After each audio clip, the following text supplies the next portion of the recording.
الحمدللہ رب العالمین والصلاة والسلام علی سید المرسلین وعلی آلہ واصحابہ اجمعین اما بعد قال اللہ تعالی فی القرآن الحکیم الفرقان الحمید اعوذ باللہ من الشیطان الرجیم بسم اللہ الرحمن الرحیم محترم حضرات جس موضوع سفر پر تقریر کرنے کی جسارت کر رہی ہوں وہ ہمارے معاشرے کا ایسا ناصور ہے جس نے زندگی کی بنیاد کو ہلا کر رکھ دیا ہے سینکڑوں ہزاروں گھروں کو تباہ برباد کر رکھا ہے اور کتنے ہی جذبات کو غسل کر رکھ دیا ہے یہ وہ بیماری ہے جسے آپ جہیز کے نام سے بھی یاد کرتے ہیں نبی کریم صلی اللہ علیہ وسلم کا ارشاد ہے جو شخص صرف عزت حاصل کرنے کے لیے شادی کرے گا تو رب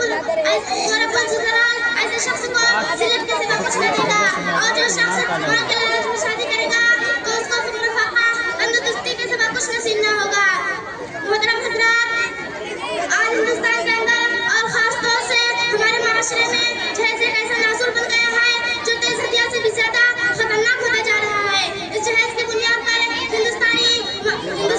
شریعت میں روزمرہ اخبارات کی سرخیاں زار رنگ کی چھپتی رہتی ہیں کہ فلاں شوہر نے اپنے سسرال والوں سے اسکوٹی نہ ملنے پر اپنی نئی نویلی دلہن کو جلا دیا فلاں شوہر نے اپنے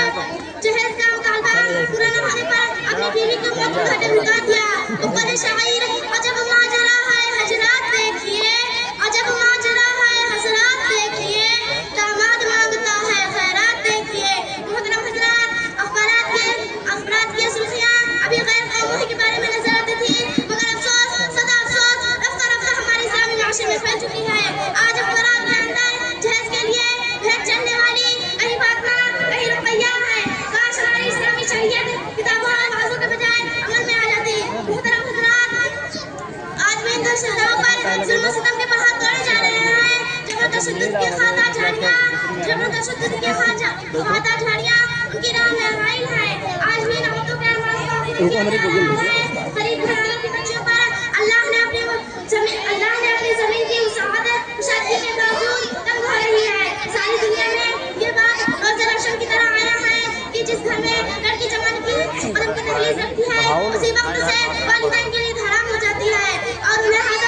شادی کی فکر ستاتی رہتی ہے جب والدین اپنے پھول کو سجانے کے لیے کسی لڑکے کی تلاش کرتے ہیں تب جہیز کے مطالبہ ان کے ارادوں کو وہی کھول لیتے ہیں اور انہیں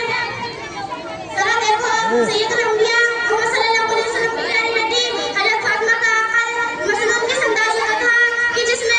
جسم پر جو چادر ہے اس میں 16 پیبندے لگے ہوئے ہیں اور بنت رسول اللہ صلی اللہ علیہ وسلم ہونے کے باوجود شیر خدا حضرت علی کے گھر کی جانب روانہ ہو رہی ہے اور جہیز میں ایک بستر ایک تکیہ ایک چکی 2 مٹکے یہ مختصر سامان حضرت علی کو پیش کیا جا رہا ہے آج ہم یہ کہتے ہیں کہ ہمارا بیٹا ڈاکٹر ہے انجینئر ہے پائلٹ ہے ہمارا بیٹا گریجویٹ ہے ہمارا بیٹا سعودی عرب میں رہتا ہے اس لیے ہمیں جہیز میں جہاز چاہیے محترم حضرات ارے اولاد پیدا کر کے جہیز کی تمنا کرنے والوں کام کھول کر سن لو اگر تمہارا بیٹا ڈاکٹر ہے تو حضرت علی مجاہدین تھے اگر تمہارا بیٹا گریجویٹ ہے تو حضرت علی اسد اللہ تھے اگر تمہارا بیٹا پیپر سیاست ہے تو حضرت علی پیپر ولایت تھے اس کے باوجود بھی تم جہیز کی تمنا رکھتے ہو حضرات گرامی اگر ہم